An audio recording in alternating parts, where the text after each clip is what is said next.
दोस्तों बहुत सारे स्टूडेंट को ऐप डाउनलोड नहीं करते बन रहा है या फिर कर भी लिया है तो कोर्स भी नहीं देख पा रहे हैं। तो मैं आज उनको बता दूं कि ये जो सेल्फ स्टडी क्लासेस इस प्रकार से जब आप प्ले स्टोर से करते हैं तो ये आपका वेल जो है आइकन उसमें लगा हुआ है ना। तो इस प्रकार से सेल्फ स्टडी क्लासेस आपको सर्च करना है और ऐसे आइकन में आपको ऐप मिलने वाला है। ठीक है, तो दोस्तों हम देखें कि प्ले स्टोर में आपको इस प्रकार से दिखेगा ये सेल्फ स्टडी क्लासेस। ठीक है, ये प्ले स्टोर में आपको सेल्फ स्टडी क्लासेस का ऐप दिखने वाला है।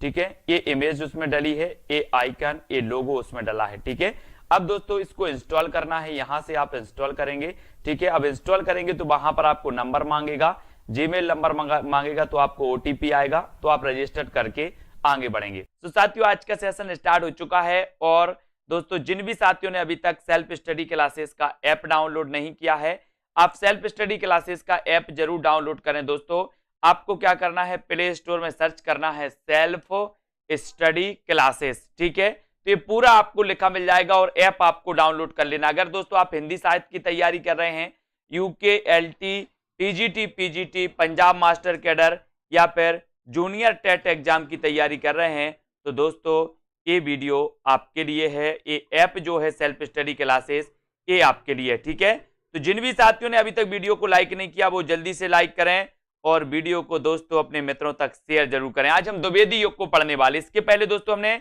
भारतेंदु युग को पढ़ा आधुनिक काल में।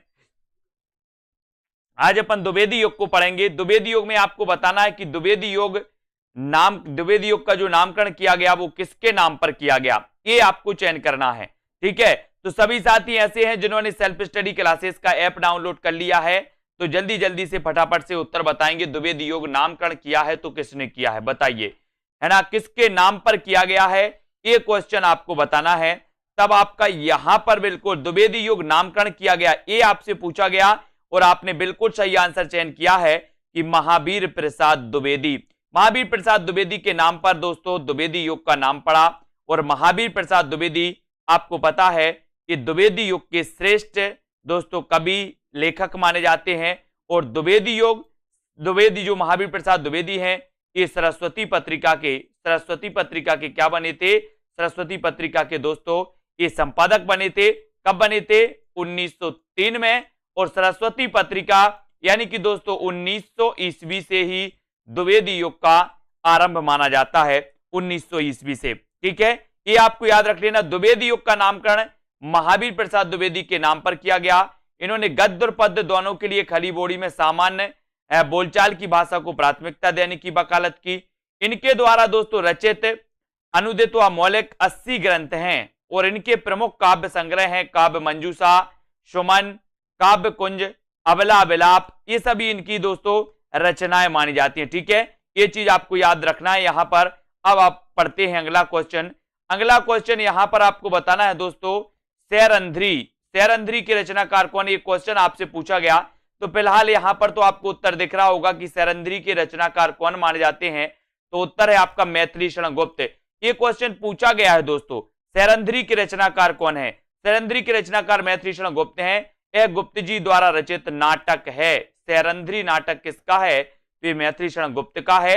इनके द्वारा रचित नाटक है रंग में भंग, राजा प्रजा, है ना, ये आपको याद रख लेना दोस्तों। वन वैभव, विकट भट्ट, ब्रहणी, ब्रजांगना, है ना, बैतालिक, शक्ति, स्वदेश, ये इनकी बहुत ही महत्वपूर्ण रचनाएं मानी जाती हैं, इनको याद रख लेना है। और सैरंध्री भी किसकी है दोस्तों, मैथिली शरण गुप्त की रचना मानी जाती है, ये आपको याद रख लेना। ठीक है, बी नंबर आपका मैथिली शरण गुप्त बिल्कुल सही हो जाएगा। ठीक है, अगला क्वेश्चन आपको यहां पर अब चयन करना है। अगला क्वेश्चन है आपका कि कौन सी रचना अयोध्या से उपाध्याय हरिऔध की है। अयोध्या से उपाध्याय हरिऔध आपको पता होगा दोस्तों, अयोध्या से उपाध्याय हरिऔध जो हैं ये द्विवेदी युग के श्रेष्ठ कवि और लेखक माने जाते हैं। अयोध्या से उपाध्याय हरिऔध ने दोस्तों खड़ी बोली का प्रथम महाकाव्य लिखा था जिसका नाम था प्रिय प्रवास, आपको पता है ना। और आपसे अगर पूछा जाए कि खड़ी बोली का प्रथम महाकाव्य कौन सा है, तो प्रिय प्रवास, है ना। अयोध्या से उपाध्याय हरिऔध की रसकला कृष्ण शतक इनकी प्रथम रचना मानी जाती है, ये भी आपको याद रख लेना, कृष्ण शतक। ठीक है, तो यहां पर अयोध्या से उपाध्याय हरिऔध की रचना नहीं है, तो कौन सी नहीं है, यहां पर आपने बिल्कुल सही उत्तर बताया कि वैदेही वनवास तो इनकी रचना है। चुभते चौपदे भी इनकी रचना है, चौके चौपदे भी इनकी रचना है। कौन सी नहीं है? विचित्र विवाह है। विचित्र विवाह इनकी रचना नहीं मानी जाती और उत्तर चला जाता है ए की तरफ। अयोध्या सिंह उपाध्याय द्वारा रचित काव्य ग्रंथ है प्रिय प्रवास, हरिओद सत्सई, मर्म स्पर्श, है ना, कल्पलता, कृष्ण शतक, प्रेम प्रपंच, रसिक रहस्य, ये सारी की सारी मानी जाती हैं दोस्तों इनके, है ना। चौके चौपदे, पारिजात भी है, ठीक है, रस कलश भी इनका ग्रंथ है। ये हरिओद जी के ग्रंथ माने जाते हैं, इनको आपको याद रख लेना, ठीक है। हाँ, ये विचित्र विवाह है आपका, बिल्कुल सही है, ए नंबर। अगला क्वेश्चन आपको बताना है, द्विवेदी युग का वह साहित्यकार जिन्हें दोस्तों कविता, कामनी, कांत, भारतेंदु, प्रज्ञेंदु, साहित्य सुधाकर उपाधियों से विभूषित किया गया, तो वो बताना है कि वो कवि कौन सा है। 4 विकल्प है हमारे सामने, जल्दी से लिख बताना है आपको कि द्विवेदी युग का वह साहित्यकार कौन सा है जिसे कविता, कामनी, कांत कहा जाता है, जिसे भारतेंदु, प्रज्ञेंदु कहा जाता है, जिसे साहित्य सुधाकर कहा जाता है। 4 विकल्प हैं दोस्तों। पहला है नाथुराम शर्मा शंकर, दूसरा भारतेंदु हरिश्चंद्र, तीसरा रामधारी सिंह दिनकर और सूर्यकांत त्रिपाठी निराला। तो आपको पता है कि कविता, कामनी, कांत, भारतेंदु प्रज्ञेंदु, साहित्य सुधाकर आदि उपाधियों से जो सम्मानित किया गया वो किया गया नाथुराम शर्मा शंकर। नाथुराम शर्मा शंकर को, यानी कि आपका विकल्प नंबर जो ए है वो बिल्कुल सही हो जाता है, ठीक है। इन्हें भारतेंदु प्रज्ञेंदु कहा जाता है, इन्हें साहित्य सुधाकर कहा जाता है, इन्हें कविता, कामनी, कांत कहा जाता है, यानी कि उत्तर कहां चला जाता है? एक की तरफ, ठीक है। द्विवेदी युग के साहित्यकार नाथुराम शर्मा शंकर को कविता, कामनी, कांत, है ना, भारतेंदु प्रज्ञेंदु, साहित्य सुधाकर आदि उपाधियों से विभूषित किया गया, ये भी याद रख लेना। और अगला क्वेश्चन है, बताना है आपको मैथिलीशरण गुप्त की काव्य रचना कौन सी नहीं है, कौन सी नहीं है, ये आपसे पूछा गया। तो दोस्तों यहां पर याद रख लेना, ये सिद्धराज है, हिडिंब है, जय भारत भी है, ये कृषक क्रंदन की रचना नहीं है, यानी कि आपका उत्तर डी की तरफ जाता है। डी नंबर कृषक क्रंदन आपका सही हो जाएगा। कृषक क्रंदन ये गया प्रसाद शुक्ल स्नेही की रचना मानी जाती है। किसकी मानी जाती है? गया प्रसाद शुक्ल स्नेही की रचना है। इनकी अन्य रचनाएं हैं प्रेम पच्चीसी, राष्ट्रीय वीणा, त्रिशूल, है ना, तरंग, करुणा तथा कादम्बिनी, ये सभी मानी जाती हैं, है ना। रंग में भंग, जयद्रथ वध, किसान, विकट भट्ट, गुरुकुल, साकेत, भारत भारती, झंकार, यशोधरा, द्वापर, जय भारत, विष्णुप्रिया, हिडिंबा, सिद्धराज, हिंदू, बैतालिक तथा पंचवटी आदि ये सभी रचनाएं किसकी हैं? मैथिलीशरण गुप्त की। लेकिन कृषक क्रंदन ये गया प्रसाद शुक्ल स्नेही की है ना। बोले कृषक का क्रंदन गया, कृषक का क्रंदन गया, गया तो गया प्रसाद शुक्ल स्नेही, ठीक है। अगला क्वेश्चन आपसे पूछा जाता है दोस्तों, अगला आपको बताना है कि मैथिलीशरण गुप्त की कौन सी रचना महाभारत संबंधी नहीं है। महाभारत संबंधी कौन सी नहीं है पूछा है यहां पर।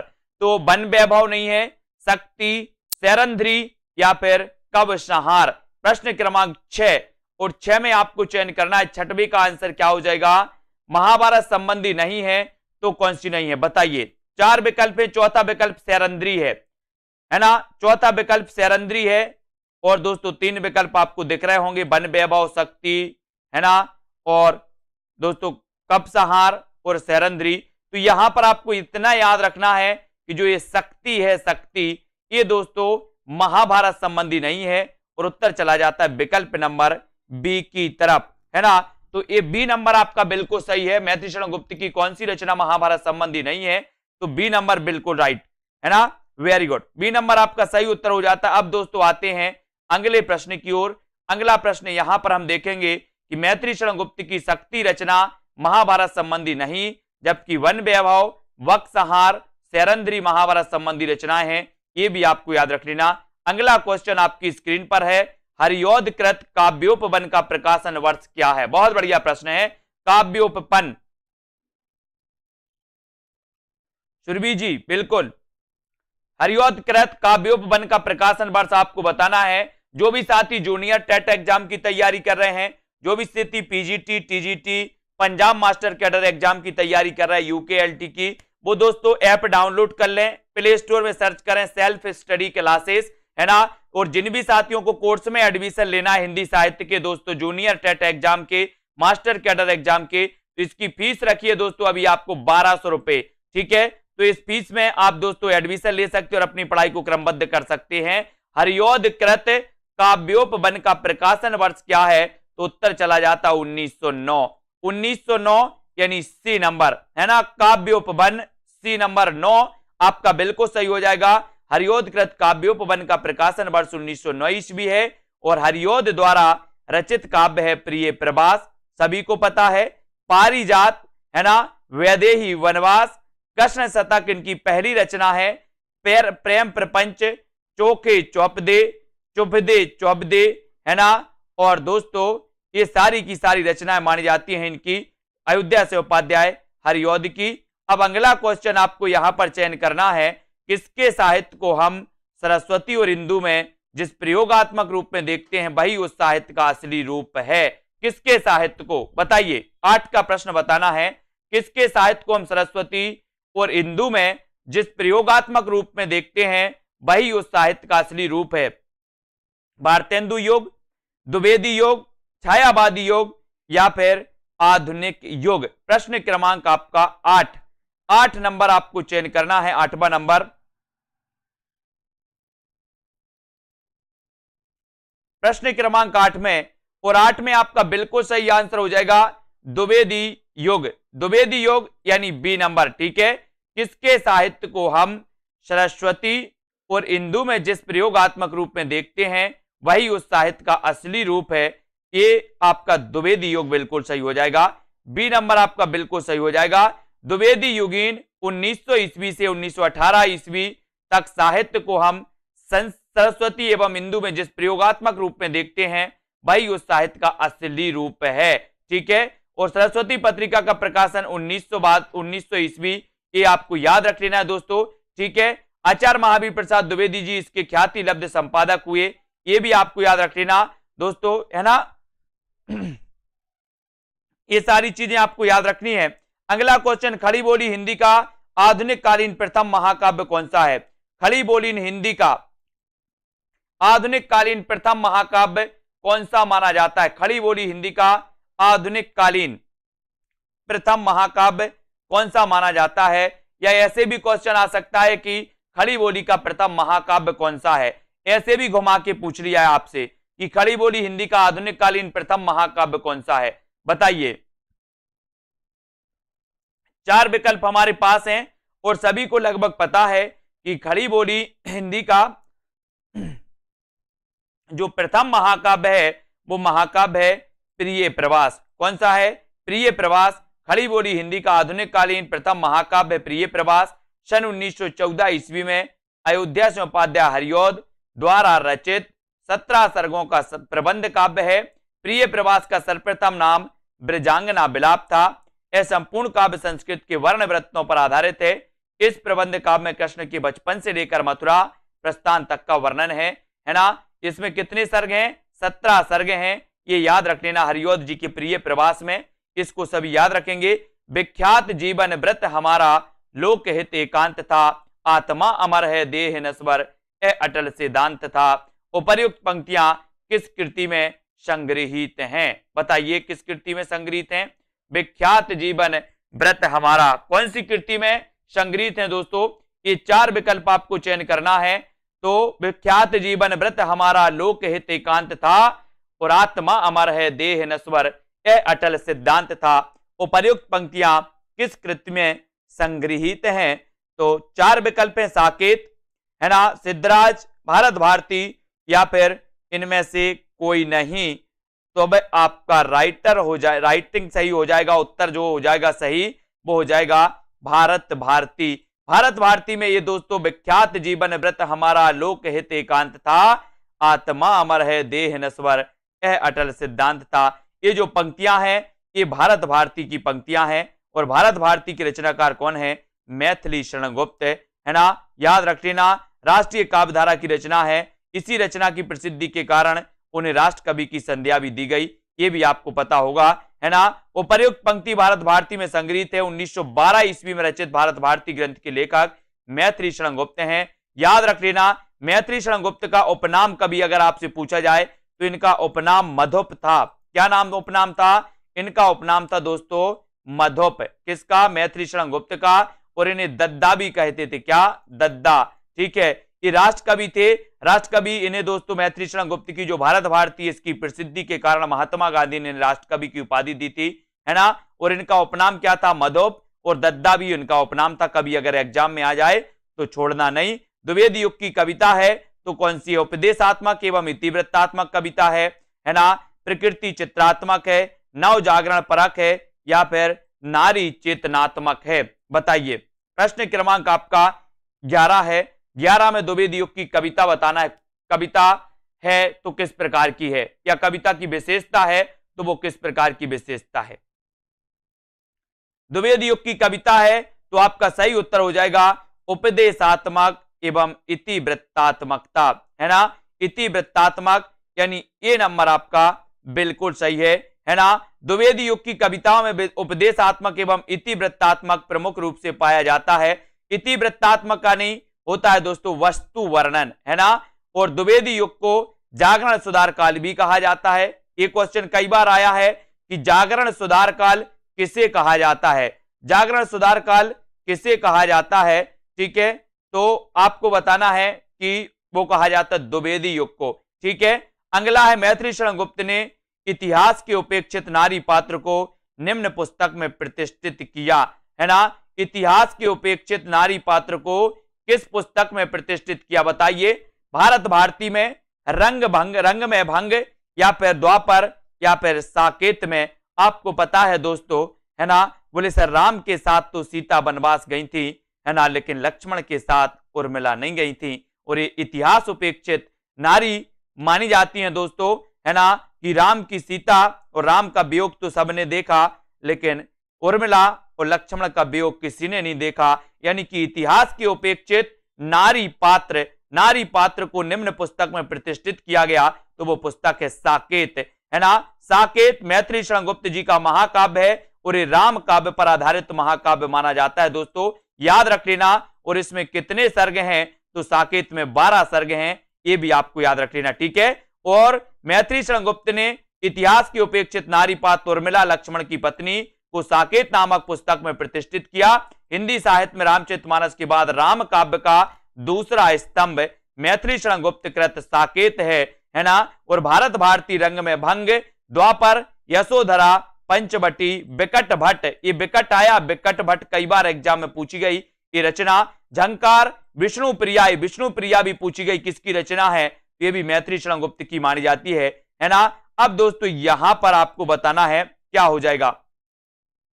द्विवेदी युग का एक और नाम है, तो क्या नाम है? बताइए। द्विवेदी युग का एक और क्या नाम है? संक्रांति काल इसे कहते हैं, संधि काल कहते हैं, गद्य काल, या फिर जागरण सुधार काल कहते हैं। द्विवेदी युग का एक अन्य नाम क्या है?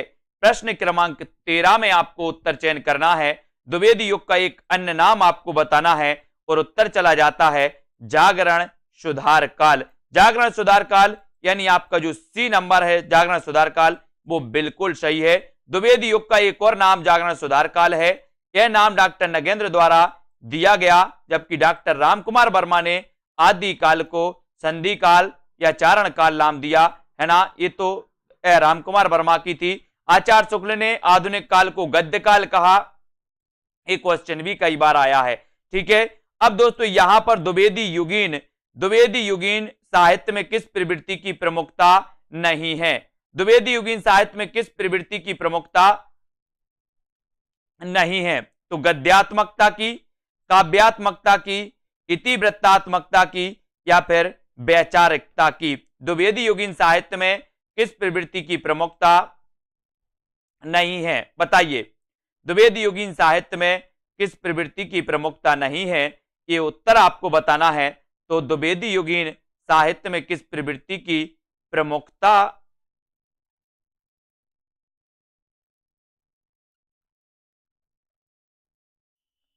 तो यहां पर आपका उत्तर हो जाएगा दोस्तों काव्यात्मकता। ये बी नंबर सही हो जाएगा।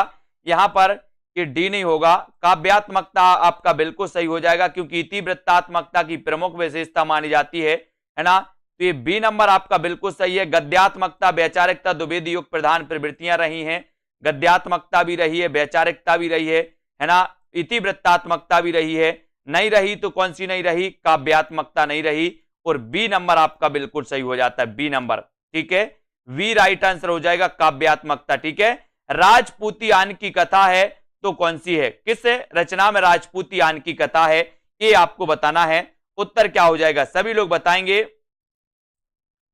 राजपूतियान की कथा, राजपूतियान की कथा है तो कौन सी है? सिद्धराज, रंग में भंग, पंचवटी या फिर साकेत? राजपूतियान की कथा है, आपको चयन करना है।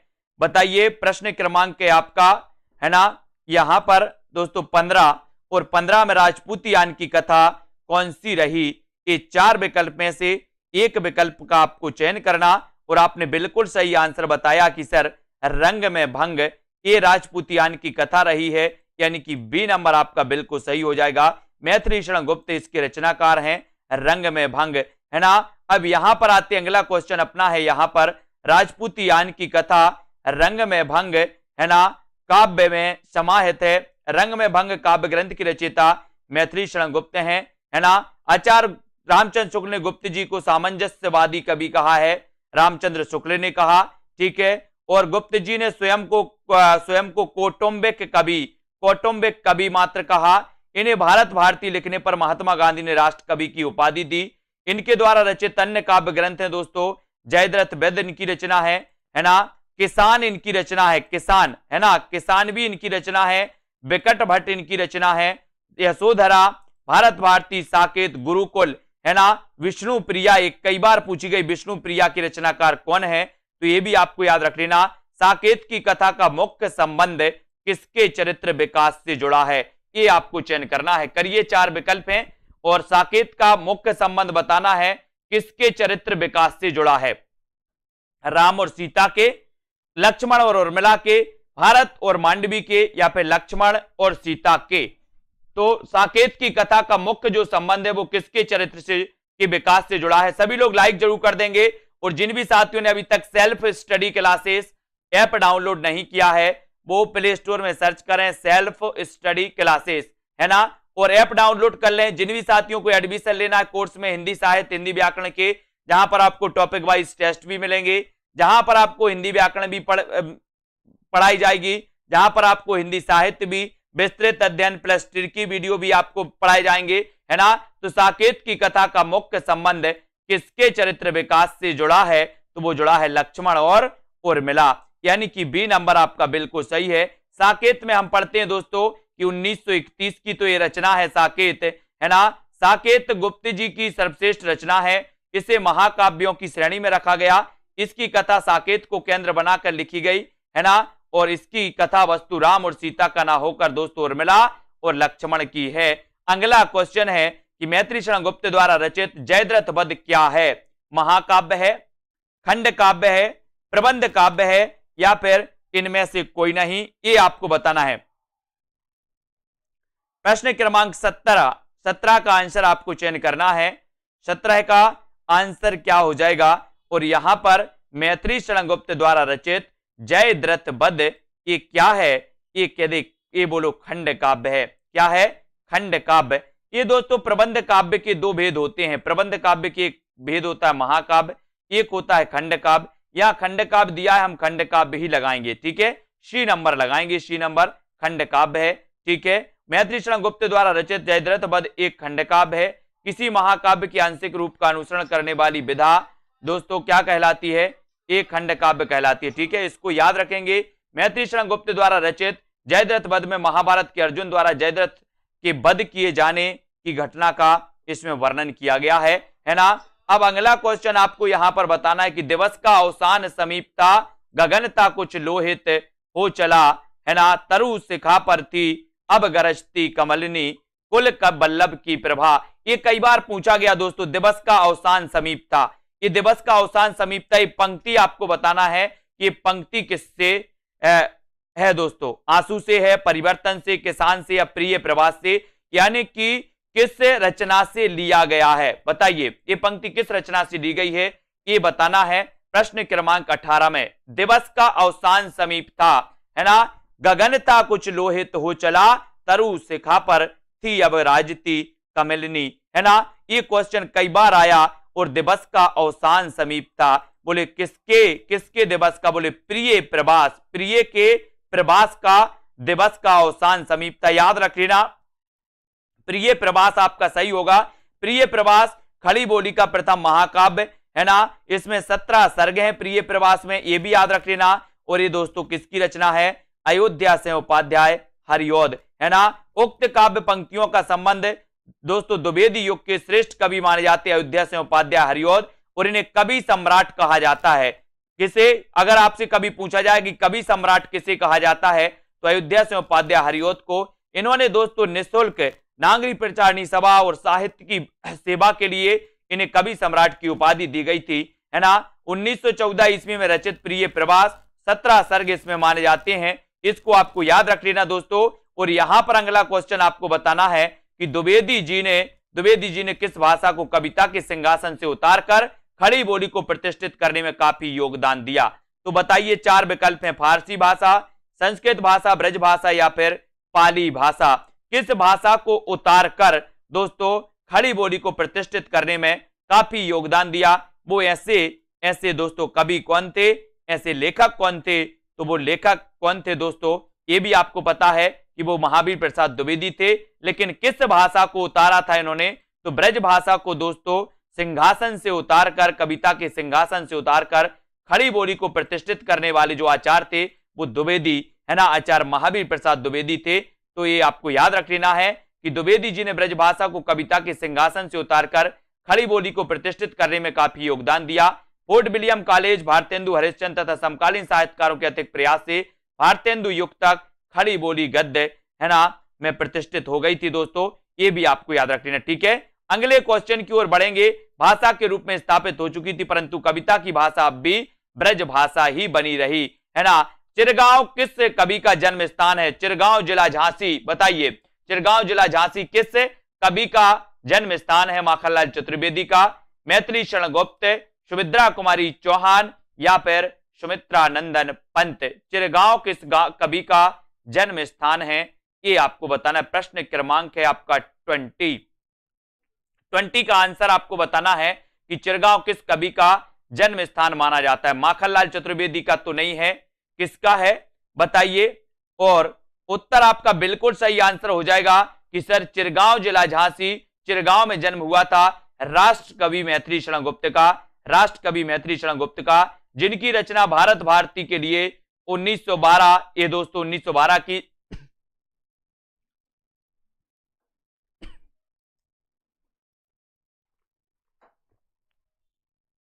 इसको याद रख लेना। मैथिली शरण गुप्त जी का जन्म झांसी जिले के चिरगांव में हुआ था। राष्ट्रकवि गुप्त जी के द्वारा लिखे गए काव्य ग्रंथ हैं जयद्रथ वध, भारत भारती, साकेत, यशोधरा, पंचवटी, विष्णुप्रिया, विष्णुप्रिया याद रख लेना ये दोस्तों। और माखनलाल चतुर्वेदी का जन्म मध्य प्रदेश के कहा हुआ था? होशंगाबाद जिले के बाबई गांव में हुआ था, है ना। सुमित्रा कुमारी चौहान का जन्म प्रयाग के निहालपुर गांव में हुआ था। और पंत जी का जन्म हुआ था दोस्तों उत्तर प्रदेश, है ना, अल्मोड़ा जिले में हुआ था, अल्मोड़ा उत्तराखंड, है ना, अल्मोड़ा जिले के कोसानी गांव में हुआ था। ये भी आपको याद रख लेना, जो अब उत्तराखंड में आता है अल्मोड़ा जिला के कोसानी गांव, ठीक है। अब यहां पर आपको सुमेलित करना है प्रिय प्रवास, रंग में भंग, मृत्युंजय या फिर पथिक। बताइए प्रिय प्रवास की रचनाकार कौन है, रंग में भंग की रचना किसने की, मृत्युंजय किसकी रचना है, और दोस्तों पथिक के रचनाकार कौन है। ये 4 कूट आपसे दिए हैं। 4 कूट में से प्रिय प्रवास तो आपने कई बार पढ़ा। प्रिय प्रवास यानी कि दोस्तों हरिऔध की रचना, महाकाव्य है ना, 1914 में लिखा गया, प्रकाशित हुआ। रंग में भंग तो आपको पता ही है, मैथिली शरण गुप्त हैं, ठीक है। अब आपको पथिक बताना है, तो पथिक के रचनाकार तो कौन है, राम नरेश त्रिपाठी, राम नरेश त्रिपाठी, है ना। मानसी स्वप्न पथिक, ये राम नरेश त्रिपाठी की रचना है। और मृत्युंजय के रचनाकार कौन है, ठीक है, राय देवी प्रसाद पूर्ण, ठीक है। तो प्रिय प्रवास किसकी है, हरिऔध की, रंग में भंग मैथिली शरण गुप्त, मृत्युंजय राय देवी प्रसाद पूर्ण और पथिक राम नरेश त्रिपाठी। ठीक है, ये क्लियर, इतनी चीजें आपकी क्लियर हो गई। अगला क्वेश्चन है प्रिय प्रवास हरिओत जी की रचना है। हरिओत जी की अन्य रचनाएं चुभते चौपदे, चौखे चौपदे, वैदेही बनवास, है ना। और दोस्तों मैथिली शरण गुप्त की रंग में भंग है, ये भी आपको याद रख लेना। पथिक रामनरेश त्रिपाठी की है।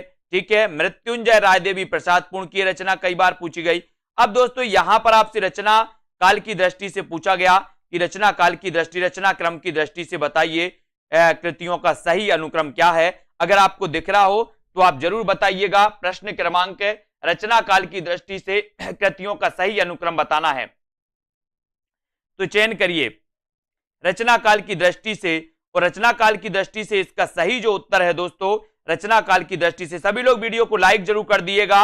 ये दोस्तों आपका प्रिय प्रवास, साकेत, तुलसीदास और कृष्णायन ये माने जाती है, बिल्कुल सही है। इनके बारे में अपन यहां पर पढ़ेंगे कि प्रिय प्रवास का रचना काल 1914, साकेत 1931, तुलसीदास 1938, कृष्णायन 1943, है ना। प्रिय प्रवास अयोध्या से उपाध्याय हरिओत की, साकेत मैथिली शरण गुप्त की, तुलसीदास सूर्यकांत त्रिपाठी निराला की रचना है तुलसीदास, और कृष्णायन द्वारिका प्रसाद की रचना है। ठीक है, इनको आपको याद रख लेना।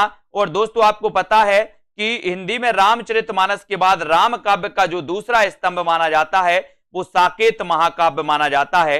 राम काव्य पर आधारित महाकाव्य है दोस्तों, इसको अपन को याद रख लेना है। फिर बढ़ते हैं अगले क्वेश्चन की ओर। अगला क्वेश्चन आपको यहां पर चयन करना है। अगला क्वेश्चन आपको बताना है कि यहां पर चयन करिए। ये है दोस्तों आपका क्वेश्चन, आपको बताना है कि करते करते तुलसीदास भी कैसे मानस नाद, है ना, महावीर का यदि उन्हें मिलता नहीं प्रसाद। उक्त पंक्तियों के रचनाकार कौन है बताइए। ये उक्त पंक्ति किसी करते तुलसीदास भी कैसे मानस नाद, महावीर का यदि उन्हें मिलता नहीं प्रसाद। उक्त पंक्तियों के रचनाकार आपको बताना है। ये पंक्ति किसकी है, ये पंक्ति आपको बताना है। और ये पंक्ति है दोस्तों मैथिली शरण गुप्त की, है ना। उक्त कवियों के रचना पंक्तियों के रचनाकार राष्ट्रकवि मैथिली शरण गुप्त हैं, है ना। और दोस्तों मैथिली शरण गुप्त की निम्न कृतियां भारत भारती, पंचवटी, यशोधरा, झंकार, झंकार भी इनकी रचना है। ठीक है, ये मैथिली शरण गुप्त की पंक्ति मानी जाती है, पूछी गई है कई बार। और अगला क्वेश्चन है इतिवृत्तात्मकता किस काव्य युग की प्रमुख विशेषता है। ये क्वेश्चन तो कई बार आया, इतिवृत्तात्मकता के बारे में आपसे पूछा जाता है। और जिन भी साथियों ने अभी तक self study classes app download नहीं किया है वो आज ही दोस्तों सेल्फ स्टडी क्लासेस ऐप को डाउनलोड कर लें। ठीक है, और दोस्तों अपनी पढ़ाई को स्टार्ट कर दें। जिन भी साथियों को जूनियर टेट एग्जाम के लिए कोर्स में एडमिशन लेना है, जिन भी साथियों को टीजीटी पीजीटी के लिए कोर्स में एडमिशन लेना है, तो फीस मात्र 1200 रखी गई है।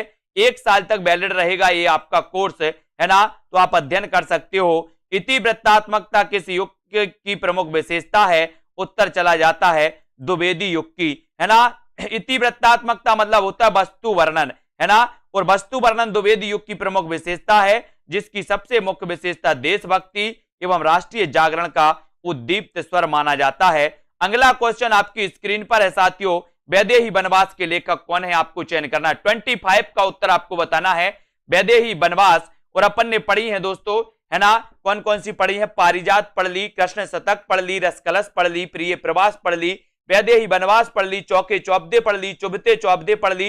ये सारी रचनाएं किसकी मानी जाती हैं, है ना। ये सारी रचनाएं मानी जाती हैं दोस्तों किसकी, अयोध्या से उपाध्याय हरिओत की। इन्हें कवि सम्राट कहा जाता है, ये भी याद रख लेना, कवि सम्राट की उपाधि से सम्मानित किया गया इनके लिए। और दोस्तों अयोध्या से उपाध्याय हरिओत याद रख लेना, ये द्विवेदी युग के श्रेष्ठ कवि माने जाते हैं। इनकी वैदेही बनवास इनकी रचना है और कई बार पूछी भी गई है।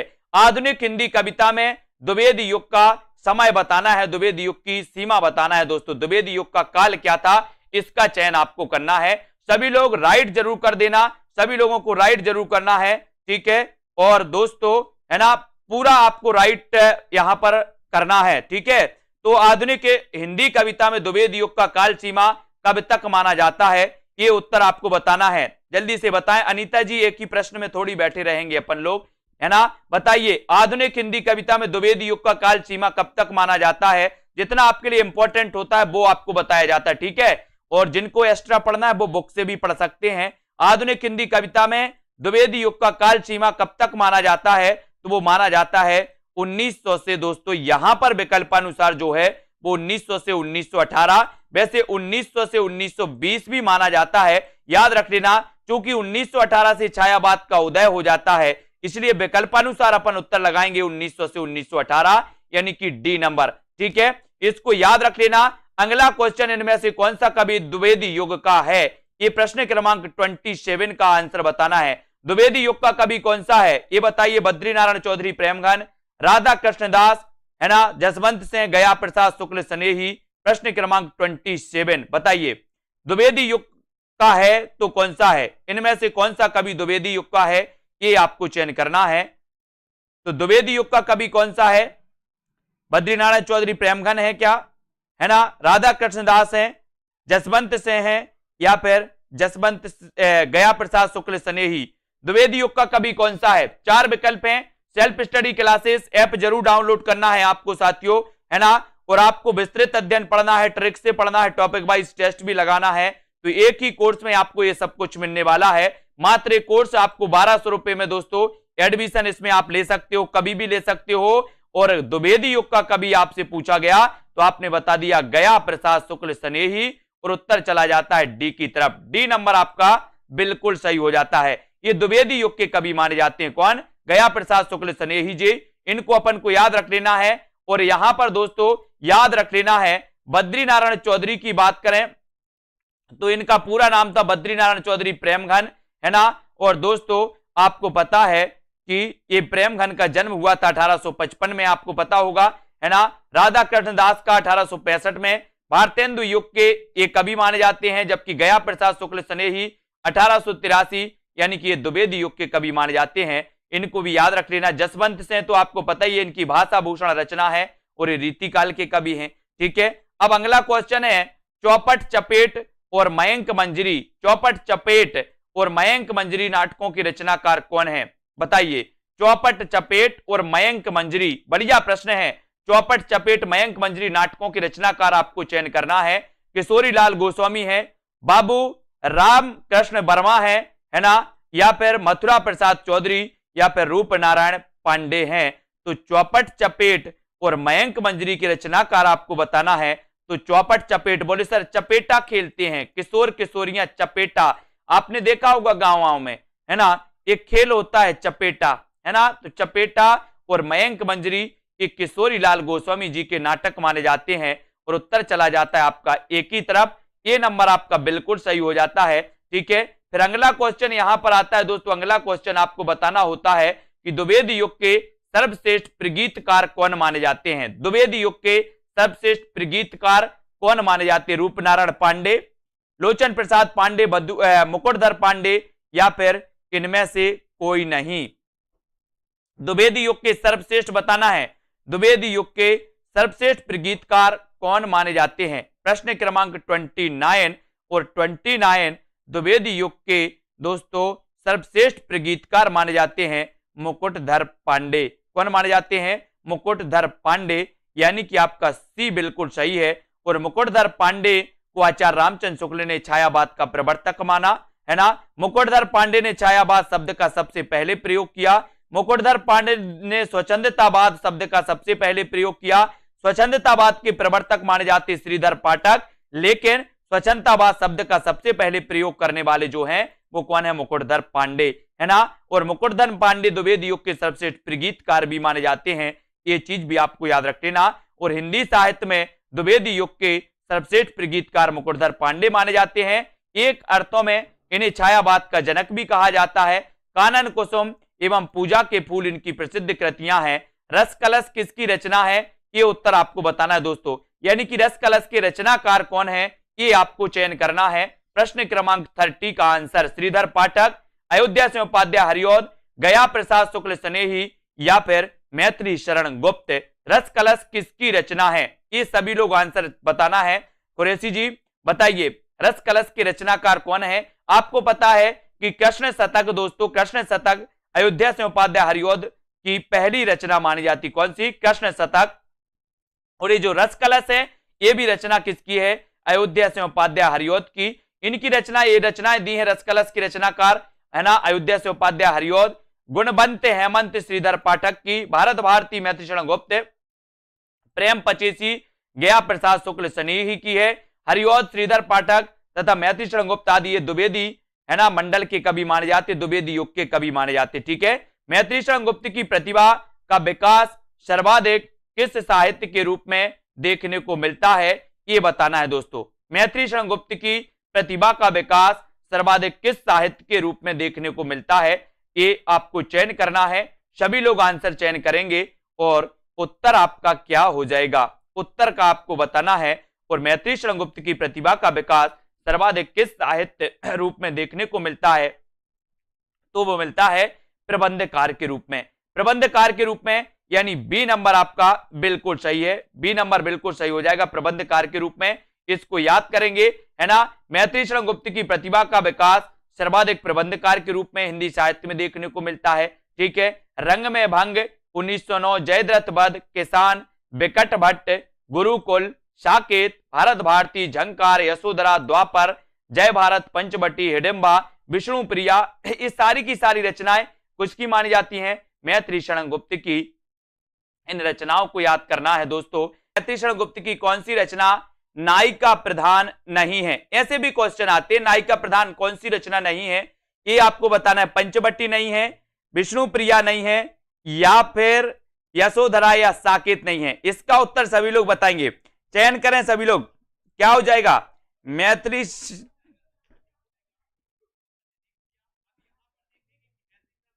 शरण गुप्त की कौन सी रचना आपको बताना है, कौन सी रचना नायिका प्रधान नहीं है, ये रचना आपको चयन करना है।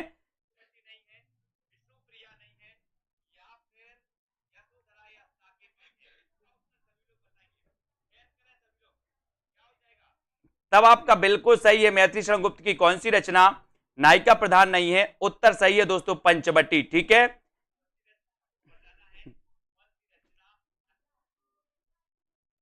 पंचवटी 1925, साकेत 1931, यशोधरा 1932 है ना। इन रचनाओं को आपको याद रखना है। और ये जो रचना है दोस्तों मैथिली शरण गुप्त की जो पंचवटी रचना है, ये पंचवटी रचना क्या नहीं मानी जाती, नायिका प्रधान नहीं है, यानी कि आपका उत्तर बी नंबर बिल्कुल सही है। बी नंबर आपको चयन करना है यहां पर। ठीक है, बी नंबर, ये नायिका प्रधान नहीं मानी जाती, ये आपको याद रख लेना। यशोधरा आपको पता है दोस्तों, यशोधरा में महात्मा गौतम बुद्ध की पत्नी यशोधरा का वर्णन है, ये भी पता है। ठीक है, इनका दोस्तों खंड काव्य माना जाता है यशोधरा। ठीक है, बहुत बढ़िया। अब यहां पर अगला क्वेश्चन आपको चयन करना है कि मैथिली शरण गुप्त की निम्नलिखित काव्य कृतियों का सही अनुक्रम क्या है। गुप्त जी के बारे में सभी को बताना है, सभी लोग बताएंगे।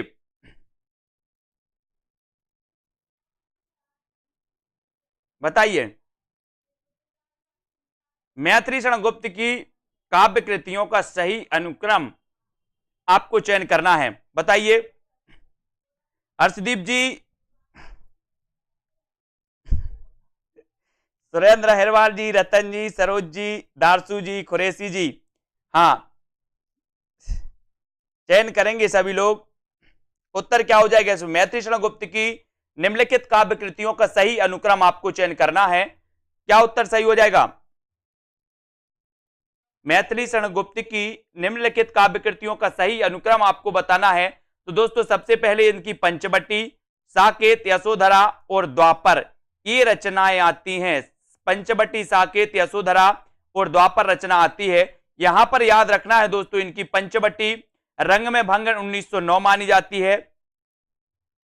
ठीक है, जयद्रथ वध 1910 मानी जाती है, भारत भारती 1912, किसान 1917, पंचवटी 25, हिंदू 27 है ना, और विकट भट्ट 1929। ये क्रम में भी पूछे जाते हैं दोस्तों। ठीक है, ये आपको याद रख लेना है, ये पूछी जाती है। गुरुकुल 1929 में, झंकार 1929, साकेत 31, यशोधरा 32, द्वापर 1936, सिद्धराज 1936, जय भारत 52 और विष्णु प्रिया 1957 मानी जाती है। तो ये रचनाएं हमेशा पूछी जाती हैं। ठीक है, सभी लोग याद करना, रक्षित शर्मा जी, रीता जी। ठीक है, अब यहां पर आपको बताना है रंग में भंग नामक काव्य कृति के रचयिता कौन माने जाते हैं। प्रश्न क्रमांक 34, रंग में भंग बताना है। बताइए, जल्दी से लिखना है, कुछ नहीं हुआ है। मीनाक्षी जी, रतन जी, रंग में भंग नामक काव्य कृति के रचयिता बताना है। 1 इंच मुस्कान, है ना, मन्नू भंडारी और राजेंद्र यादव की 1 इंच मुस्कान मानी जाती है। ठीक है विशाल जी, रंग में भंग नामक काव्य कृति के रचयिता आपको चयन करना है। देवेंद्र जी, रंग में भंग नामक काव्य कृति के रचयिता आपको चयन करना है और उत्तर सही हो जाएगा आपका क्या, मैथिली शरण गुप्त। मैथिली शरण गुप्त यानी कि सी नंबर सभी लोगों को पता है, रंग में भंग आपका बिल्कुल सही आंसर हो जाएगा। ठीक है, इस सी नंबर आपका बिल्कुल सही हो जाएगा। इस सी आपने जो चयन किया है बिल्कुल राइट आंसर है। रंग में भंग नामक कृति राजपूतानी आनबान। ऐसा भी क्वेश्चन कई बार आता है दोस्तों कि निम्न में से बताइए कि राजपूतानी आनबान की कथा पर आधारित कौन सी रचना है, तो वो है दोस्तों इनकी रंग में भंग। रंग में भंग ये आपको याद रख लेना है। ठीक है, वेरी गुड। खड़ी बोली हिंदी का प्रथम महाकाव्य कौन सा है, ऐसा क्वेश्चन आता है और मैंने आपको बताया भी था। खड़ी बोली हिंदी का प्रथम महाकाव्य और खड़ी बोली हिंदी के प्रथम महाकवि, ये चयन करिए कौन माने जाते हैं। कविता कौमुदी, उद्धव चरित्र, प्रिय प्रवास या फिर लोकायतन। खड़ी बोली हिंदी का प्रथम महाकाव्य कौन सा है। खड़ी बोली हिंदी का प्रथम महाकाव्य सभी लोग बताएंगे और यहां पर आपका बिल्कुल सही आंसर है प्रिय प्रवास, है ना, प्रिय प्रवास यानी सी नंबर आपका बिल्कुल सही है। ठीक है, कल्पना जी, ओम प्रकाश जी, हर्षवी जी, सी नंबर आपका। खड़ी बोली हिंदी का प्रथम महाकाव्य माना जाता है प्रिय प्रवास और खड़ी बोली हिंदी के प्रथम महाकवि माने जाते हैं दोस्तों। कौन माने जाते हैं महाकवि, अयोध्या से उपाध्याय हरिऔध। अयोध्या से उपाध्याय हरिऔध माने जाते हैं, ये चीज आपको याद रखनी। ठीक है, 1914 ईस्वी में अयोध्या से उपाध्याय हरिऔध द्वारा रचित प्रिय प्रवास हिंदी खड़ी बोली का प्रथम महाकाव्य है। और अगर आपसे क्वेश्चन पूछा जाए कि हिंदी खड़ी बोली के प्रथम महाकवि कौन है, तो महाकवि कौन होंगे, जो महाकाव्य लिखेगा, यानी कि उत्तर कहां चला जाएगा, अयोध्या से उपाध्याय हरिऔध की तरफ। ठीक है, अगला क्वेश्चन आपकी स्क्रीन पर है, कौन सा काव्य ग्रंथ नहीं है। काव्य ग्रंथ कौन सा नहीं है, वैदेही वनवास, है ना, या फिर पथिक, भारत भारती या फिर रसक रंजन। कौन सा काव्य ग्रंथ नहीं है, ये आपको चयन करना है। कौन सा नहीं है बताइए। शिवानी सिंह जी, रीता जी, ज्योति जी, पार्टी होगी बिल्कुल, सभी को आमंत्रण सभी को जाएगा। कुरैशी जी, है ना,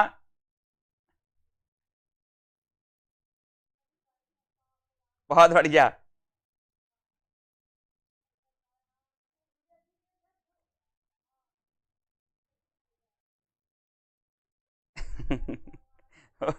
निम्न में से कौन सा काव्य ग्रंथ नहीं है, तो ये नहीं माना जाता रसक रंजन। कौन सा नहीं माना जाता, रसक रंजन, यानी सी नंबर आपका बिल्कुल सही है। सी आपका सही है। ठीक है, आप सभी लोग उत्तर देंगे, है ना, सी नंबर रसक रंजन आपका बिल्कुल सही हो जाएगा। ठीक है, अब यहां पर आते हैं, यहां पर आते दोस्तों, रसक रंजन काव्य ग्रंथ नहीं है, तो ये भारत भारती राष्ट्रकवि मैथिली शरण गुप्त द्वारा 1912 में रचित काव्य ग्रंथ भारत भारती है। ठीक है, जिसमें गुप्त जी ने देश प्रेम एवं राष्ट्रीयता की स्वर दिया है और इसी कारण भारत भारती रचना को अंग्रेजी सरकार द्वारा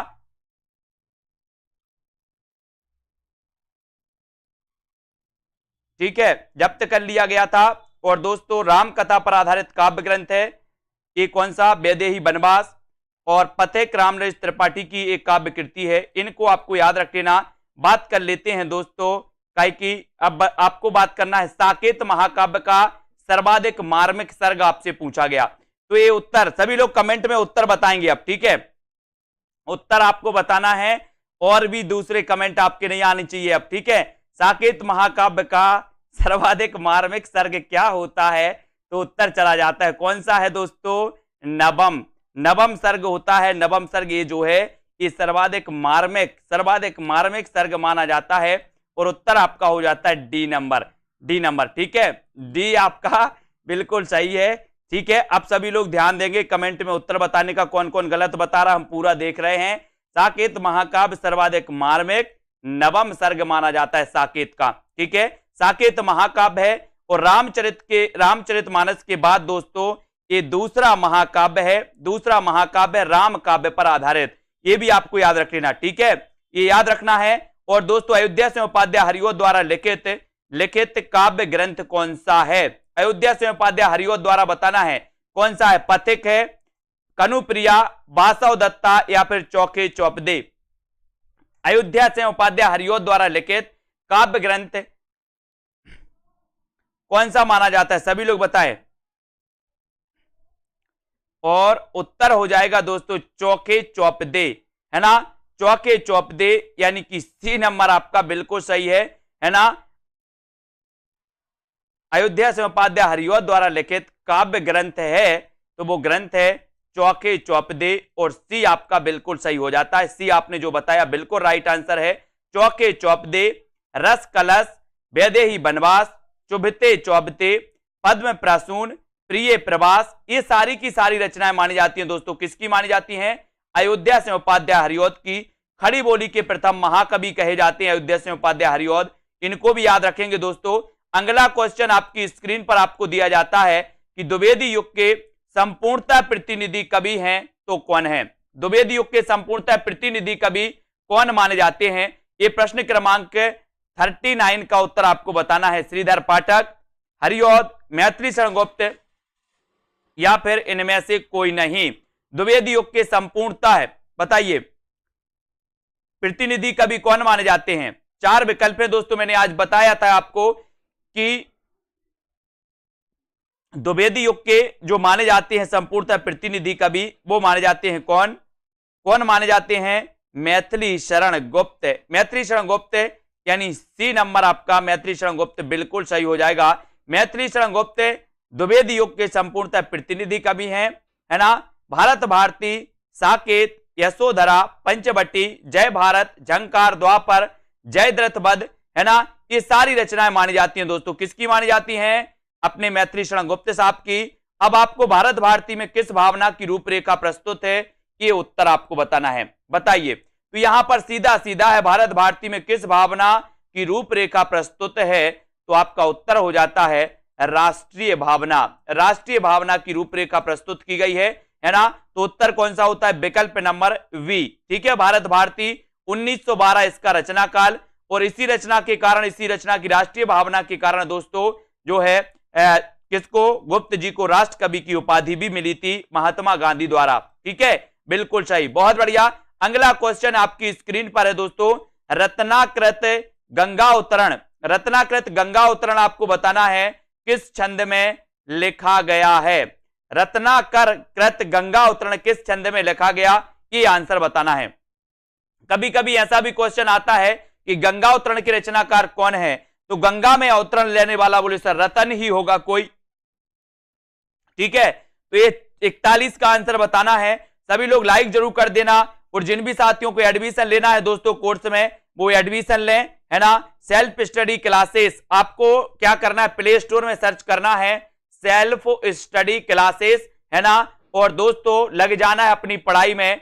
ऐप को डाउनलोड करिए, कोर्स में एडमिशन लेना है तो कोर्स में एडमिशन लीजिए, ठीक है, और अपनी तैयारी व्यवस्थित करिए, पढ़ाई करिए, जूनियर टेट वाले हों, है ना, या फिर दोस्तों अपने टीजीटी, पीजीटी, यूकेएलटी वाले या मास्टर कैडर वाले हों, सभी। तो ये गंगा उतरण किस छंद में लिखा गया, ये आपसे पूछा गया, तो आपने लगाया है रोला। रोला यानी सी नंबर आपका बिल्कुल सही है। द्विवेदी युग के ब्रज भाषा के कवि जगन्नाथ दास रत्नाकर ने गंगा उतरण नामक काव्य ग्रंथ की रचना की, और ये किस छंद में की? रोला छंद में, ठीक है। इसके प्रत्येक चरण में 24 मात्राएं होती हैं, है ना, रोला में, ठीक है। अगला क्वेश्चन है, भक्ति काल में गृहस्थ जीवन का जैसा सुंदर चित्रण सूरदास में मिलता है, वैसा ही आधुनिक काल के किस कवि में यह मिलता है? बताइए किस कवि में मिलता है आधुनिक काल के? भक्ति काल में गृहस्थ जीवन का जैसा सुंदर चित्रण सूरदास में मिलता है, वैसा ही आधुनिक काल के किस कवि में यह मिलता है? ये आपको बताना है, 42 का आंसर बताना है, ठीक है। प्रयोगवाद के पूरे वीडियो आएंगे, सेकंड बैच का जो टेस्ट है प्रयोगवाद के आपको पूरे वीडियो पढ़ना है। 17 तारीख को सेकंड बैच का टेस्ट होगा, है ना। और भक्ति काल में गृहस्थ जीवन का जैसा सुंदर चित्रण सूरदास में मिलता है, वैसा ही आधुनिक काल के किस कवि में मिलता है? तो वो कवि है दोस्तों कौन? मैथिली शरण गुप्त, है ना। मैथिली शरण गुप्त, यानी कि उत्तर चला जाता है डी की ओर, ठीक है। द्विवेदी युगीन जो मैत्री शरण गुप्त जी हैं दोस्तों, है ना, इनकी रचनाओं में भी भक्त सूरदास की भांति गृहस्थ जीवन का सुंदर वर्णन मिलता है। इसको आपको याद रख लेना है ना। ये सारी की सारी रचनाएं तो आपको पता ही है दोस्तों मैत्री शरण गुप्त जी की। अगला क्वेश्चन आपकी स्क्रीन पर दिया गया है, आपको बताना है कि हिंदी भाषा के मानकीकरण की दृष्टि से कौन सा युग सर्वाधिक महत्वपूर्ण युग था। कौन सा युग था जो सबसे महत्वपूर्ण था हिंदी भाषा के मानकीकरण। आपने देखा होगा दोस्तों कि खड़ी बोली की जो पूर्ण प्रतिष्ठा हुई वो हुई कब हुई? द्विवेदी युग में, है ना। काव्य की रचना, काव्य की भाषा भी बन गई, है ना, और दोस्तों गद्य की भाषा भी बन गई। कौन सी? खड़ी बोली। आपने देखा होगा। तो यहां पर आपका बिल्कुल सही आंसर हो जाएगा कि हिंदी भाषा के मानकीकरण की दृष्टि से कौन सा युग सर्वाधिक महत्वपूर्ण युग था, तो वो युग था द्विवेदी युग। कौन सा युग था? द्विवेदी युग। और बी नंबर आपका द्विवेदी युग बिल्कुल सही हो जाता है, राइट हो जाता है। ठीक है, याद रखोगे हिंदी भाषा के मानकीकरण की दृष्टि से दोस्तों द्विवेदी युग सर्वाधिक महत्वपूर्ण युग था। इसका श्रेय पूरी तरह से आचार्य महावीर प्रसाद द्विवेदी को जाता है, सरस्वती पत्रिका को है। द्विवेदी जी वर्तनी, शुद्धता, उचित शब्दों, ब्राह्म चिन्हों के प्रयोग इत्यादि पर विशेष जोर दिया करते थे। ठीक है, और भारतेंदु युग को नव जागरण युग के नाम से जाना जाता है। ये आपको पता है दोस्तों। गद्य का विकास काल माना जाता है, प्राय सभी आधुनिक गद्य विधाओं का विकास इसी काल में हुआ था दोस्तों। ये आपको याद रख लेना भारतेंदु युग में। और हिंदी कविता में मुक्तक छंद का प्रवेश छायावाद की प्रमुख देन है, मुक्तक छंद का। ठीक है, और परंपरा में दोस्तों हटकर नए भावबोधों का प्रकाशन प्रगतिवाद की प्रमुख उपलब्धि है। ये तो आपको पता ही है मुक्त छंद का। ठीक है, किसान के रचनाकार कौन है? किसान, बताइए किसान के रचनाकार कौन है? 44 का उत्तर सभी लोग लाइक करेंगे। जो भी हमारे साथी हैं दोस्तों, यूपी टेट का भी नोटिफिकेशन आ गया, आप बढ़िया तैयार करिए, है ना। यूपी टेट में जो हिंदी पूछी जाती है, हिंदी की रचनाएं पूछी जाती हैं, उन रचनाओं को मैंने बहुत अच्छे से याद करवाया है। आप लोग पढ़ते रहिए उन रचनाओं में। दोस्तों किसान के रचनाकार आपको बताना है, तो किसान के रचनाकार माने जाते हैं कौन? बोले सर किसान मैथी बोता है। क्या बोता है गीतिका जी? मैथी बोता है, मैथी, है ना। तो मैथी से बनेगा मैथिली शरण गुप्त। किसान के रचनाकार हैं मैथिली शरण गुप्त, क्योंकि किसान मैथी बोता है तो मैथिली शरण गुप्त, यानी ये नंबर आपका बिल्कुल सही हो जाएगा। ये आपका सही है। रंग किसान, रंग में भंग, जयद्रथ वध, विकट भट्ट, है ना, पिलासी का युद्ध, गुरुकुल, साकेत, पंचवटी, सिद्धराज, ठीक है, ये यशोधरा, ये सारी रचनाएं मानी जाती हैं दोस्तों किसकी? मैथिली शरण गुप्त की। और ये द्विवेदी युग के कवि माने जाते हैं गुप्त जी। राष्ट्र कवि भी इन्हें कहा गया, और राष्ट्र कवि इन्हें दोस्तों इनकी प्रसिद्ध रचना 1912 में जो प्रकाशित हुई थी वो रचना, ठीक है, उसके कारण दोस्तों इन्हें प्रसिद्धि के कारण इन्हें राष्ट्र कवि की उपाधि दी थी। किसने दी थी राष्ट्र कवि की उपाधि? वो दी थी महात्मा गांधी जी ने। ठीक है, साकेत में कितने सर्ग हैं? बढ़िया प्रश्न है। साकेत दोस्तों 1931 का इसका रचना काल है ना। साकेत में बताना है इसका नवम सर्ग बड़ा मार्मिक सर्ग माना जाता है। उर्मिला और लक्ष्मण से संबंधित दोस्तों ये बहुत ही मार्मिक सर्ग है, इसको भी आपको याद रख लेना है। अब आपको बताना है, उत्तर बताना है कल्पना जी कि साकेत में कितने सर्ग हैं, ये उत्तर आपको चयन करना है। चयन करिए सभी लोग, साकेत में कितने सर्ग हैं ये आपको बताना है। 4 विकल्प हैं, 15, 11, 7 या फिर 12।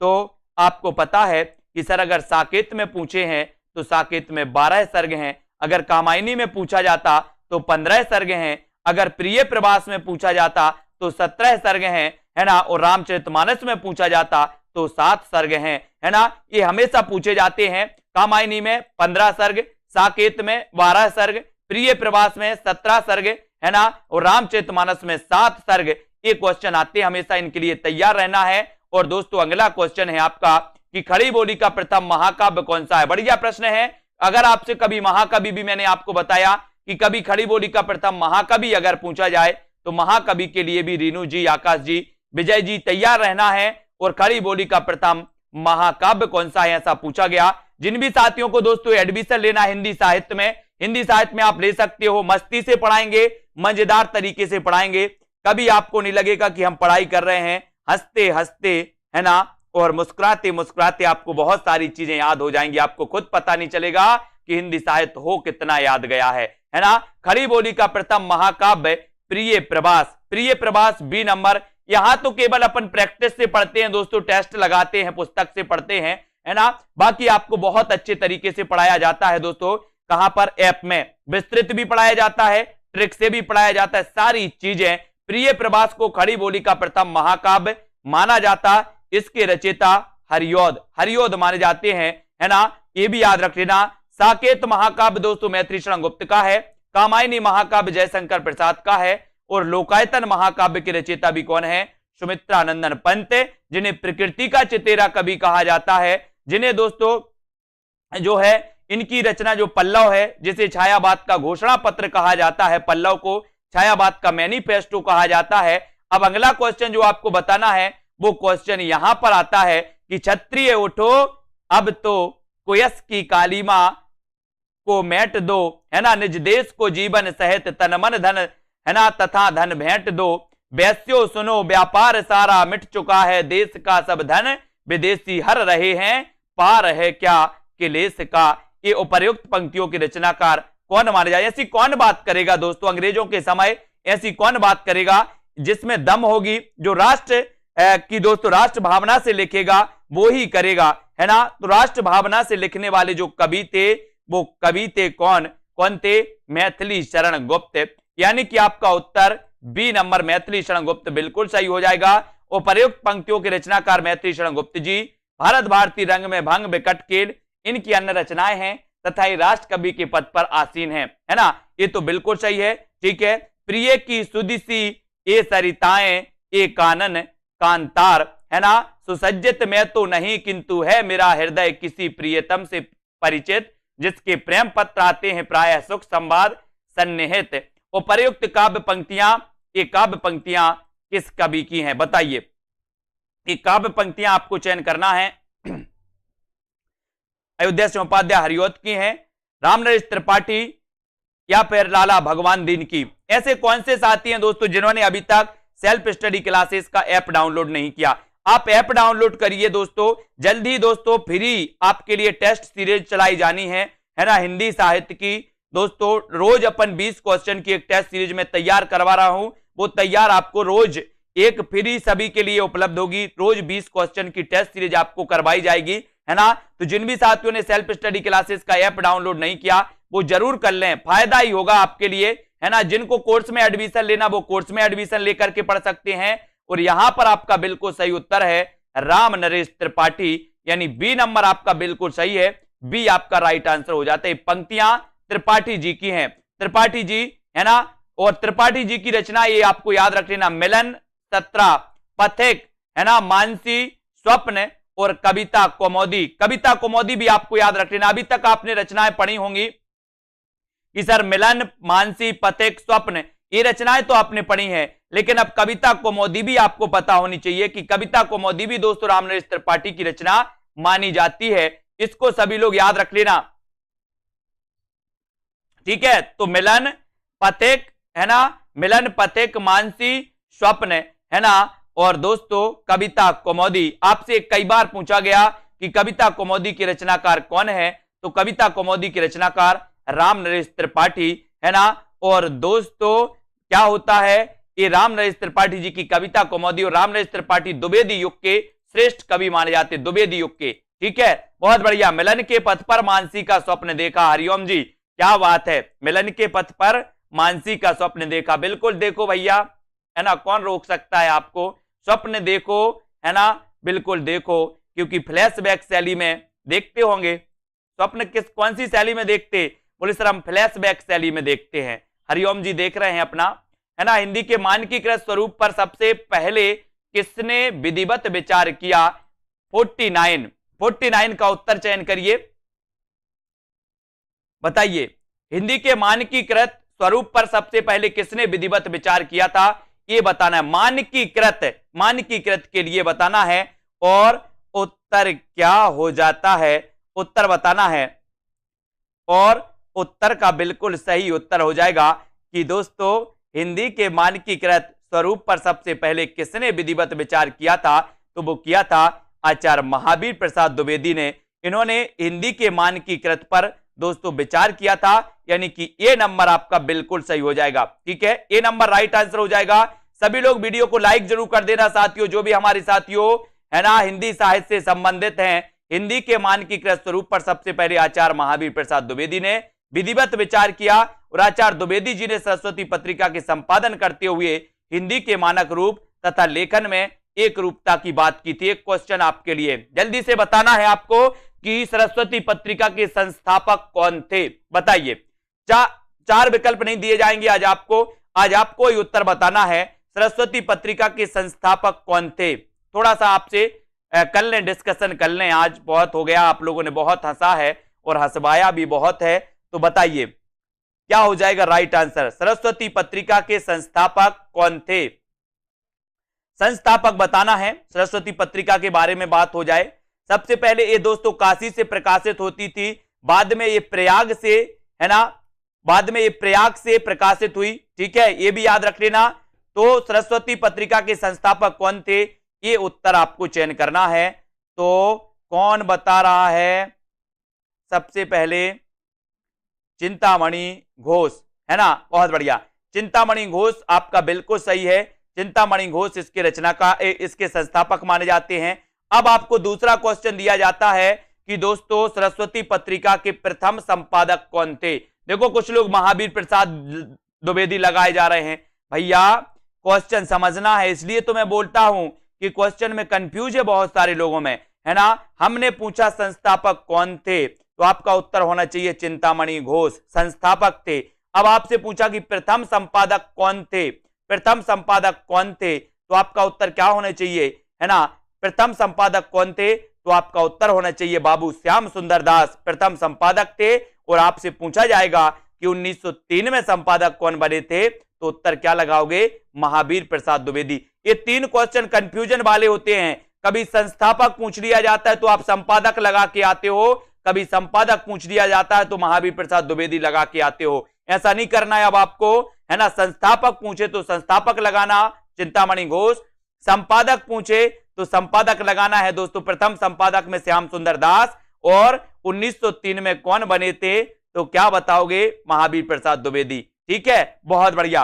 अब यहां पर दोस्तों आते एक पंक्ति और आपसे पूछी जाती है कि अधिकार खोकर बैठे रहना यह महादुष्कर्म है, न्यायार्थ अपने बंधु को भी दंड देना धर्म है। उपर्युक्त काव्य पंक्तियां किस ग्रंथ से उद्धृत मानी जाती हैं? प्रश्न क्रमांक 50। बहुत बढ़िया, सभी को धन्यवाद, है ना। सभी लोग कंफ्यूज नहीं होना। चिंतामणि घोष में, श्याम सुंदर दास में और महावीर प्रसाद द्विवेदी में एक क्वेश्चन पूछे जाते हैं दोस्तों। ठीक है, अब आपको बताना है अधिकार खोकर बैठे रहना, है ना, यह महादुष्कर्म है, और दोस्तों न्यायार्थ अपने बंधु को भी दंड देना धर्म है। ये पंक्ति किसकी है? ये पंक्ति आपको चयन करने, पंक्ति कहां से ली गई है ये बताइए, कहां से ली गई ये पंक्ति? दोस्तों ये सही उत्तर आपको चयन करना है, और आपने चयन किया है कि सर उत्तर हो जाएगा जयद्रथ वध। क्या हो जाएगा? जयद्रथ वध आपका बिल्कुल सही आंसर हो जाएगा। अधिकार खोकर बैठे रहना यह महादुष्कर्म है, न्यायार्थ अपने बंधु को भी दंड देना धर्म है। ये जो पंक्ति है ये जयद्रथ वध, है ना, ये आपको याद रख लेना। और ये जयद्रथ वध के रचनाकार भी कौन माने जाते हैं? बोले सर मैथिली शरण गुप्त, है ना। मैथिली शरण गुप्त की रचना है ये जयद्रथ वध, और द्वापर और कुरुक्षेत्र और रश्मिरथी ये दिनकर की रचना है। अब आपसे पूछा जाता है दोस्तों कि कुरुक्षेत्र के रचनाकार कौन है, रश्मिरथी के रचनाकार कौन है, तो आप बताते हो दिनकर, है ना। और एक और कंफ्यूजन है, रश्मि, है ना, रश्मि रचना किसकी है? तो रश्मि रचना दोस्तों महादेवी वर्मा की है, और रश्मिरथी रचना किसकी है? तो ये दिनकर की है। कंफ्यूज नहीं होना, है ना। इनकी जो रश्मि रचना है दोस्तों ये बौद्ध धर्म से प्रभावित मानी जाती है। किसकी? महादेवी वर्मा की रश्मि रचना बौद्ध धर्म से प्रभावित मानी जाती है। क्वेश्चन पूछा जाता है कि छायावाद में ऐसा कौन सा कवि है जो दोस्तों बौद्ध धर्म से प्रभावित था, ऐसा कौन सा रचनाकार है? तो दोस्तों बौद्ध धर्म से प्रभावित थी महादेवी वर्मा, और उनकी कौन सी रचना प्रभावित थी? तो वो थी रश्मि, है ना। अपन ने इनकी पढ़ी है ना दोस्तों, निहार, रश्मि, नीरजा, है ना, और सांध्य गीत, दीपशिखा, ये सारी रचनाएं आती महादेवी जी की। और उनकी दोस्तों यामा पढ़ी है अपन ने, यामा जो रचना पढ़ी है दोस्तों इनका काव्य संग्रह माना जाता है। और 1982 में यामा के लिए कौन सा पुरस्कार मिला था? बोले सर एकमात्र महिला, एकमात्र लेखिका जिन्हें की दोस्तों किसी किसी पुस्तक के लिए, किसी रचना के लिए ज्ञानपीठ पुरस्कार मिला था, तो वो लेखिका थी कौन सी थी? महादेवी वर्मा। कभी आपसे क्वेश्चन बनेगा कि हिंदी साहित्य में एकमात्र लेखिका जिन्हें की किसी रचना के लिए ज्ञानपीठ पुरस्कार मिला, तो वो एकमात्र लेखिका थी महादेवी वर्मा, जिन्हें यामा के लिए मिला था 1982 में। सबसे पहले 1968 में मिला किसे? चिदंबरा के लिए, जो कि दोस्तों पंत जी की रचना थी। फिर उसके बाद 1972 में मिला दोस्तों किसे? उर्वशी के लिए। और उर्वशी रचना किसकी थी? दिनकर जी की। और एक उर्वशी काव्य रचना जयशंकर प्रसाद की भी है, उर्वशी एक दिनकर की भी है। कंफ्यूज नहीं होना, बहुत सारे लोग यहां कंफ्यूज हो जाते हैं। और 1978 में मिला था कितनी नाव में कितनी बार के लिए? और 1982 में मिला था किसे? महादेवी वर्मा को, यामा के लिए। इन सारी को आपको याद रखना है दोस्तों, ठीक है। हम कौन थे, क्या हो गए और क्या होंगे अभी, आओ विचारें आज मिलकर ये समस्याएं सभी। उपर्युक्त काव्य पंक्तियां किस कवि की मानी जाती हैं? बताइए। 4 विकल्प हैं, प्रश्न क्रमांक 51 का आंसर आपको चयन करना है कि हम कौन थे, क्या हो गए और क्या होंगे अभी। ये पंक्ति किसकी है? ये पंक्ति सभी लोग बताना है और उत्तर क्या हो जाएगा। ये पंक्ति कहां से ली गई दोस्तों? और ये पंक्ति आपने बहुत बढ़िया तरीके से बताया है कि सर ये जो पंक्ति है ये पंक्ति मैथिली शरण गुप्त की है, यानी कि बी नंबर आपका मैथिली शरण गुप्त बिल्कुल सही आंसर है। जिन भी साथियों ने बताया उनका आंसर बिल्कुल सही है ना? बी नंबर आपका राइट आंसर। हम कौन थे, ये समस्याएं, है ना, सभी वाक्य पंक्तियां मानी जाती हैं दोस्तों गुप्त जी की। और प्रकाशन काल की दृष्टि से मैथिली शरण गुप्त के काव्य ग्रंथों का सही अनुक्रम आपको बताना है। बताइए प्रश्न क्रमांक 4, और 4 में आपको पता है, 4 में बताना है दोस्तों आंसर क्या हो जाएगा। मैथिली शरण गुप्त के काव्य ग्रंथों का सही अनुक्रम चयन करना है। जो भी हमारे साथी जूनियर टेट एग्जाम की तैयारी कर रहे हैं, मैं एक लास्ट में बहुत अच्छी टिप्स भी दूंगा, है ना। पढ़िए और निरंतर अध्ययन करिए। ये क्लास रोज अपनी 9 बजे होती है दोस्तों, हिंदी साहित्य की, कंटिन्यू 1 साल से चल रही है और 1 साल तक आगे तक चलती रहेगी, ठीक है। पढ़ते रहिए। जिन भी साथियों को कोर्स में एडमिशन लेना, कोर्स में एडमिशन लीजिए। मात्र 1200 रुपए कोर्स की प्राइस अपन ने रखी है, जो दोस्तों सभी के लिए ज्यादा नहीं है ना, क्योंकि 3-3, 4-4 हजार आपको हिंदी साहित्य में लग रहे हैं। लेकिन दोस्तों ये अपना क्या चलता है यहाँ पर, बोले सर सुदामा पांडे का प्रजातंत्र चलता है, ठीक है। तो 1200 रुपए में आप दोस्तों आज ही एडमिशन लें और बढ़िया तरीके से अपनी पढ़ाई चालू कर दें, जहां पर आपको टेस्ट भी, व्याकरण भी, है ना, ट्रिक भी, विस्तृत अध्ययन भी, सब कुछ, ठीक है। प्रकाशन काल की दृष्टि से मैथिली शरण गुप्त के काव्य ग्रंथों का सही अनुक्रम क्या है? तो अनुक्रम है जयद्रथ वध, पंचवटी, यशोधरा और विष्णुप्रिया। ये इनकी दोस्तों क्रम माने जाते हैं। जयद्रथ वध 10, पंचवटी 25, यशोधरा 32, है ना, और विष्णुप्रिया 57, ये माने जाते हैं। तो इनके लिए तो बोले सर हम तैयार थे पहले से, है ना। तो ये याद रख लेना दोस्तों। कभी कभी जयद्रथ वध की रचनाकार कौन है? तो मैथिली शरण गुप्त। पंचवटी के रचनाकार कौन है? मैथिली शरण गुप्त। यशोधरा किसकी रचना है? तो यशोधरा ये खंड काव्य माना जाता है, इसको भी याद रख लेना है, ठीक है। अब यहां पर याद रखेंगे कि विष्णुप्रिया के रचनाकार कौन है? तो विष्णुप्रिया याद रख लेना। कई बार दोस्तों कंफ्यूज होते लोग, बोले सर रसिक प्रिया केशव दास, है ना, रसिक प्रिया केशव दास। और दोस्तों विष्णुप्रिया ये दोस्तों मैथिली शरण गुप्त की।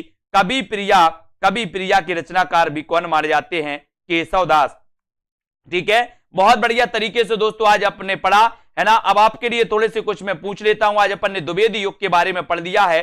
द्विवेदी युग के कुछ और प्रश्न हैं जिनके बारे में अपन यहां पर चर्चा करेंगे, है ना, कि द्विवेद खड़ी बोली का पहला महाकाव्य कौन सा है? ये तो आपको पता ही है, प्रिय प्रवास है, सभी को पता है, ठीक है। मैथिली शरण गुप्त के दोस्तों रचनाओं में इनकी रचनाएं दोस्तों ली जाती हैं कि चुभते चौबते है इनकी, पद्म प्रसून है, चौके चौपदे। एक क्वेश्चन आपके लिए है, आपको बताना है कि अयोध्या से उपाध्याय हरिऔध की प्रथम रचना कौन सी थी? अयोध्या से उपाध्याय हरिऔध की प्रथम रचना कौन सी थी? जल्दी से बताइए। ये महाकवि कहे जाते हैं, खड़ी बोली के प्रथम महाकवि। चयन करिए और कमेंट में लिखिए फटाक से। देखते हैं सबसे पहले कौन उत्तर बताता है। अयोध्या से उपाध्याय हरिऔध की प्रथम रचना कौन सी थी? कमेंट में लिखना है। भारत भारतीय तो सभी को पता है, लेकिन हरिऔध के बारे में आपको बताना है कि कौन सी रचना प्रथम थी। प्रथम कौन सी थी ये बताइए। और प्रथम रचना के बारे में पूछा गया तो प्रथम रचना कौन सी थी हरिऔध जी की? बताइए। मंजू यादव जी, रविंद्र जी, करम संधू जी, रश्मि सिंह जी, बताइए। सुनील शर्मा, सीता देवी जी, बहुत बढ़िया आंसर आया है। कुछ लोग रस कलश बता रहे हैं, रस कलश नहीं बताना है, अपन को बताना है दोस्तों अयोध्या से उपाध्याय हरिऔध की जो रचना थी वो रचना कौन सी थी? कृष्ण शतक। कौन सी रचना थी? कृष्ण शतक। इसको याद रखेंगे, कृष्ण शतक रचना थी दोस्तों किसकी? अयोध्या से उपाध्याय हरिऔध की, और ये प्रथम रचना मानी जाती है इनकी, ये आपको याद रख लेना है। ठीक है, बहुत बढ़िया, सभी लोगों ने राइट आंसर बताया है। रस कलश नहीं थी इनकी पहली, इनकी पहली थी कृष्ण शतक। याद रख लेना, कंफ्यूज नहीं होना। कृष्ण शतक इनकी प्रथम रचना थी हरिऔध जी की। इन्हें कवि सम्राट भी कहा जाता है। इन्हें क्या कहा जाता है? कवि सम्राट। कवि सम्राट की उपाधि दी गई थी दोस्तों नागरी प्रचारणी सभा द्वारा, है ना? किसे? अयोध्या से उपाध्याय हरिऔध को। याद रख लेना हरिऔध जी के बारे में। और दिवस का अवसान समीपता, गगन था कुछ लोहित हो चला, किस कवि की पंक्तियां हैं? बताइए, दिवस का अवसान समीपता, गगन था कुछ लोहित हो चला, किस कवि की पंक्तियां हैं? ये आपको चयन करना है। कल सुबह 9:30 बजे पूरा द्विवेदी युग की एक पूरी क्लास आएगी दोस्तों, सुबह 9:30 बजे मैराथन क्लास आएगी, है ना? उसको भी आप देखें, पूरा द्विवेदी योग के लिए आपको प्रेषित किया जाएगा। एक बार में द्विवेदी योग को कंप्लीट करिएगा, ठीक है? जितने भी महत्वपूर्ण प्रश्न होते हैं सुबह 9:30 बजे जो क्लास आती है उसके दौरान, ठीक है? तो दिवस का अवसान समीपता, गगनता कुछ लोहित हो चला, ये पंक्तियां पूछी जाती हैं। तो बोले सर ये पंक्तियां तो हैं हरिऔध की। किसकी हैं? हरिऔध, अयोध्या से उपाध्याय हरिऔध की है। दिवस का अवसान समीपता, गगनता कुछ लोहित हो चला, ये पंक्ति हरिऔध की है, और उत्तर हो जाता है ए नंबर। ठीक है, ये जिन्होंने बताया खड़ी बोली का प्रथम महाकाव्य। लेकिन दोस्तों इस प्रिय प्रवास के लिए रामचंद्र शुक्ल ने महाकाव्य नहीं माना, है ना? ये प्रिय प्रवास खड़ी बोली का प्रथम महाकाव्य। लेकिन अगर कभी आपसे पूछा जाए कि ये दोस्तों रामचंद्र शुक्ल ने इसे महाकाव्य नहीं माना, सभी लोग लाइक जरूर करेंगे। और दोस्तों ऐप जरूर डाउनलोड कर लें, सेल्फ स्टडी क्लासेस। ठीक है, आपको क्या करना है? आपको दोस्तों क्या करना है? प्ले स्टोर में सर्च कर लेना है सेल्फ स्टडी क्लासेस। ठीक है, तो आप सेल्फ स्टडी क्लासेस अगर डाउनलोड कर लेते हो तो दोस्तों आपके लिए कोर्स भी लॉन्च किया गया हिंदी साहित्य का, बहुत ही अच्छा, सबसे अच्छा कोर्स अभी तक आपको कहीं नहीं मिलेगा। ऐसा कोर्स दोस्तों सब तरीके से आपके लिए बहुत अच्छा रहेगा। दोस्तों बहुत सारे स्टूडेंट को ऐप डाउनलोड नहीं करते बन रहा है, या फिर कर भी लिया है तो कोर्स भी नहीं देख पा रहे हैं। तो मैं आज उनको बता दूं कि ये जो सेल्फ स्टडी क्लासेस इस प्रकार से जब आप प्ले स्टोर से करते हैं तो ये आपका वेल जो है आइकन उसमें लगा हुआ है ना? तो इस प्रकार से सेल्फ स्टडी क्लासेस आपको सर्च करना है और ऐसे आइकन में आपको ऐप मिलने वाला है। ठीक है, तो दोस्तों हम देखें कि प्ले स्टोर में आपको इस प्रकार से दिखेगा ये सेल्फ स्टडी क्लासेस। ठीक है, ये प्ले स्टोर में आपको सेल्फ स्टडी क्लासेस का ऐप दिखने वाला है। ठीक है, ये इमेज उसमें डली है, ये आइकन, ये लोगो उसमें डला है। ठीक है, अब दोस्तों इसको इंस्टॉल करना है, यहां से आप इंस्टॉल करेंगे। ठीक है, अब इंस्टॉल करेंगे तो वहां पर आपको नंबर मांगेगा, जीमेल नंबर मांगेगा, तो आपको ओटीपी आएगा, तो आप रजिस्टर करके आगे बढ़ेंगे।